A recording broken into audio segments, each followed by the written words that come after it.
याच घडीची महत्त्वाची बातमी आहे। याच संदर्भात माता मृत्यू अन्वेषण समिती उद्या आता ईश्वरी भिसे मृत्यू प्रकरणी अहवाल सादर करणार आहे।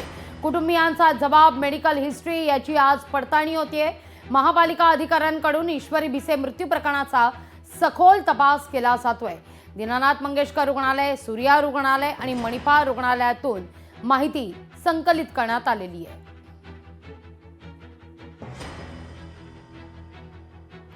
अधिक माहिती घेऊया आपले प्रतिनिधी अमोल धर्माधिकारी यांच्याकडून। अमोल, दोन महत्त्वाचे मुद्दे आहेत। एक तर धर्मादाय आयुक्तांच्या अहवालात ठपका ठेवण्यात येतोय। जी रक्कम खरं तर गरिबांसाठी वापरणं गरजेचं होतं, ती रक्कम म्हणजे जवळपास 35 कोटी रुपयांचा निधी या रुग्णालयानं वापरलाच नाही असं कळतंय। आणि आता या प्रकरणी एक अहवाल आणि त्यातून आलेला ठपका समोर आल्यानंतर माता मृत्यू गुन्हे अन्वेषण विभागाचा अहवाल उद्या येणार असल्याची बातमी आहे। काय अपडेट आहे? नक्कीच दोन महत्त्वाच्या घडामोडी आहे आणि धक्कादायक म्हणजे दीनानाथ रुग्णालय जे धर्मादाय आयुक्तांच्या अंतर्गत येतं, या रुग्णालयाने जवळपास 35 कोटींचा निधी हा वापरलाच नसल्याची माहिती आहे ती समोर आलेली आहे। 2 दिवसापूर्वी जो धर्मादाय आयुक्तालयाने एक अहवाल राज्य सरकारला सादर केला, त्याच्यामध्ये हा ठपका आहे तो ठेवण्यात आलेला आहे। गरीब रुग्णालयांसाठीचा हा खरं तर निधी दिलेला जातो, मात्र तोच निधी वापरला नसल्याची माहिती यामध्ये समोर आलेली आहे।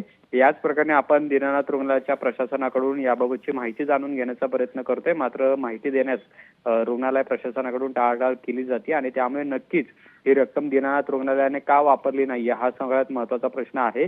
सामान्य रुग्ण ज्यावेळेस या रुग्णालयामध्ये उपचारासाठी येतात त्यावेळेस त्यांना अशा पद्धतीने उपचार दिले जात नाहीये का, हा सर्वात महत्त्वाचा मुद्दा आहे। आणि त्याचबरोबर ईश्वरी भिसे यांच्या मृत्यू प्रकरणी जे काही घटना घडलेल्या आहेत त्यानुसार दीनानाथ रुग्णालयाच्या कारभारावरच प्रश्नचिन्ह निर्माण केला जातोय आणि धर्मादाय आयुक्तांनी यांची जी समिती होती या समितीने जो अभ्यास केला, जे काही माहिती संकलित केली त्याच्यामध्ये हा ठपका आहे तो सुद्धा ठेवण्यात आलेला आहे।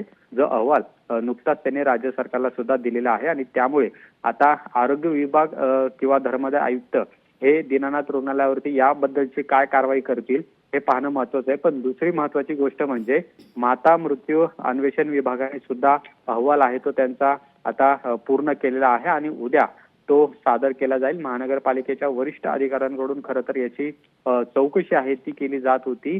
ज्या ठिकाणी महिलेचा मृत्यू झाला त्याचबरोबर दीनानाथ रुग्णालय, सूर्या हॉस्पिटल आणि दुसरीकडे IVF साठी जे इंदिरा हॉस्पिटलमध्ये या भिसे कुटुंबियांनी उपचार घेतलेले होते, या सगळ्याची माहिती आहे ती एकत्रित केलेली आहे। त्याचबरोबर भिसे कुटुंबियांचा सुद्धा जबाब त्यांनी घेतलेला आहे संपूर्णपणे।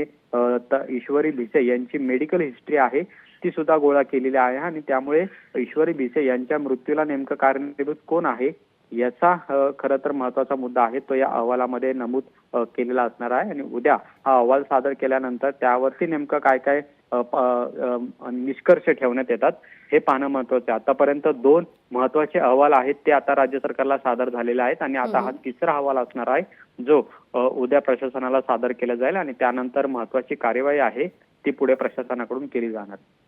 अगदी अमोल, तुर्तास धन्यवाद तुम्ही दिलेल्या एकूणच या सविस्तर माहिती करता। लोकशाही मराठी ऐका, पहा, जागरूक रहा।